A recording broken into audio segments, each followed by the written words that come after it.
Silent Hill 2 veio com uma responsabilidade grandiosa. Quando tivemos o lançamento do seu antecessor lá em 1999, uma coisa foi certa: ele se tornou um marco.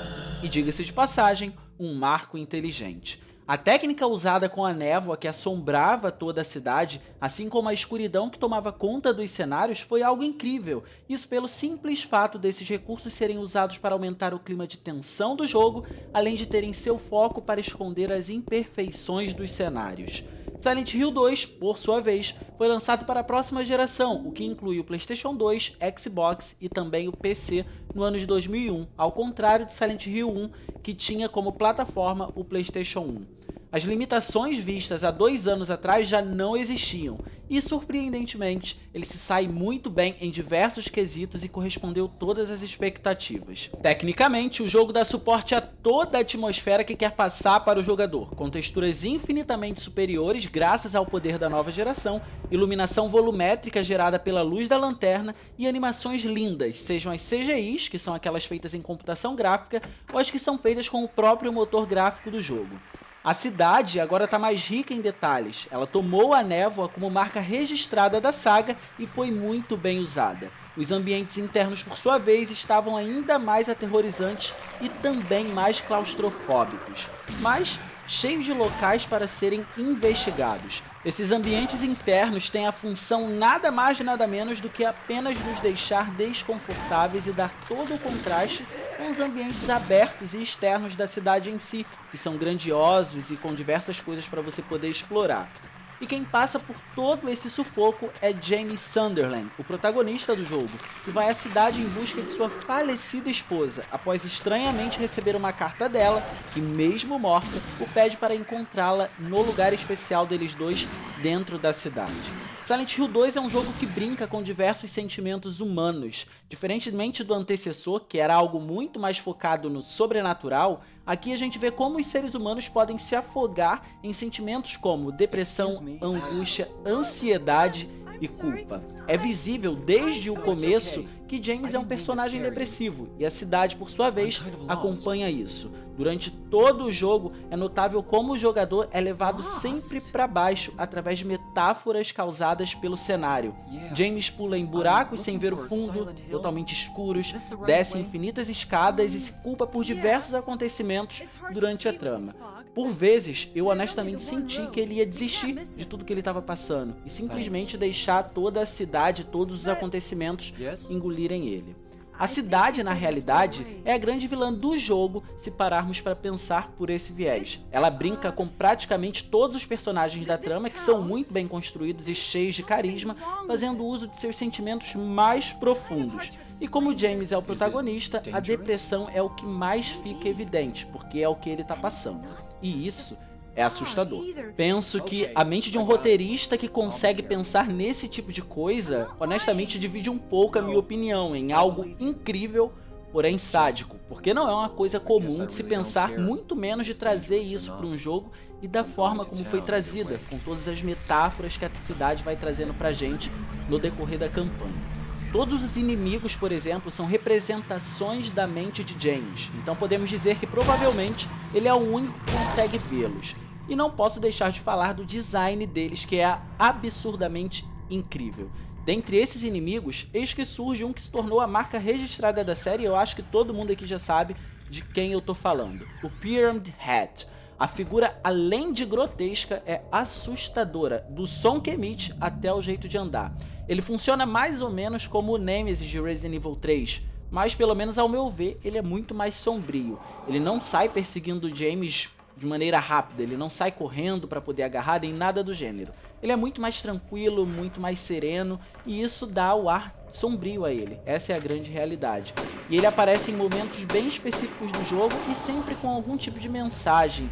Toda vez que ele aparece, normalmente você vai perceber alguma coisa ligada à trama e a ele. Isso é um ponto extremamente positivo e que faz a gente pensar que o jogo está feito nos detalhes. O jogo introduziu um sistema de dificuldade bem interessante, onde você consegue decidir dificuldades diferentes para o combate e para os enigmas. Esses enigmas, por sinal, são criativos, complicados e, em sua maioria, têm relação com o contexto da história da cidade, ambiente que você tá, ou então a trama principal do jogo, que nada mais é do que a vida de James. Para acarretar ainda mais a dificuldade, a gente tem aquele esquema clássico de poucas munições e armas de fogo, dando ênfase nas armas brancas. Afinal, em Silent Hill, todo mundo já sabe, pelo menos até então, aqui, o controle fica por conta de uma pessoa aparentemente normal, nada de soldados especiais ou coisa do gênero. E é de suma importância ficar atento também aos arquivos e notas de textos encontradas pelo cenário. O jogo de fato conta com animações e diálogos incríveis, com um roteiro muito bem feito. Mas a história do jogo é tão ramificada e por conta disso tão rica que se faz necessário a leitura desses textos para entender quase tudo. E eu digo quase tudo porque não me surpreenderia nem um pouco se ainda nos dias de hoje aparecesse, sei lá, alguma revelação surpreendente sobre a trama ou sobre algum personagem. Então eu prefiro ficar no quase. Quando o assunto é a sonoplastia, o jogo também brilha, o que não é nenhuma surpresa para mim após o que conseguiram fazer com o primeiro game lá no PS1, ainda com aquelas limitações. As trilhas sonoras são posicionadas estrategicamente, surgindo apenas nos momentos convenientes. É muito natural, por exemplo, ouvir apenas o som dos passos do James, dos inimigos, ou sons desconhecidos enquanto se investiga um cenário, o que acaba ajudando nesse clima de tensão. E isso contribui muito para a atmosfera. Como se não bastasse, todos esses efeitos sonoros são muito bem feitos.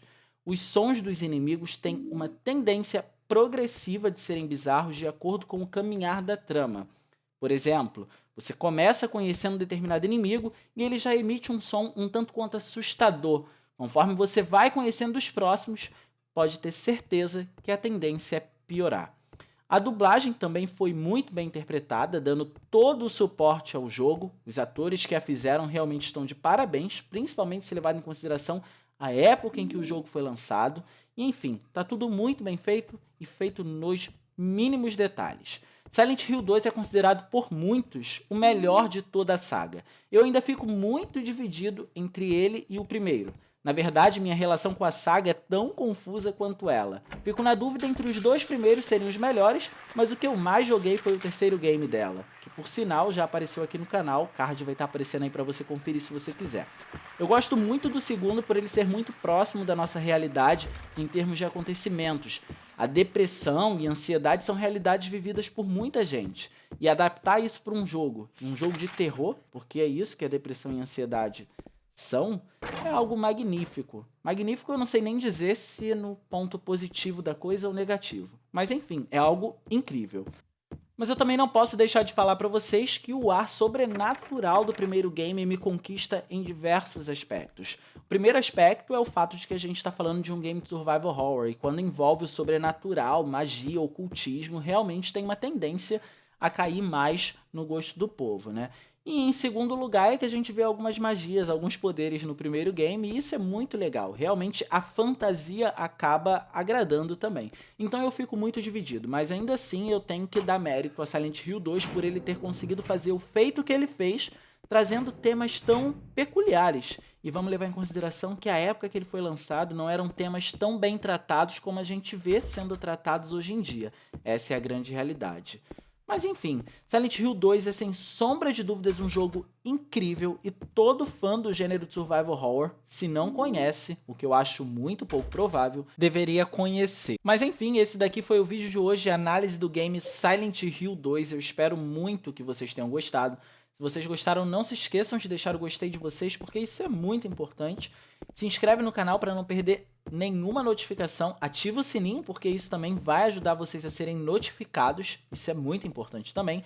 Me sigam nas redes sociais para estar acompanhando sempre que eu vier a postar aqui do canal, e enfim, acabar interagindo melhor também com o conteúdo daqui, não é verdade? Então era basicamente isso que eu queria estar trazendo para vocês, galera. Eu espero muito que vocês tenham gostado, e a gente, sem sombra de dúvidas, se vê no próximo vídeo. Até mais!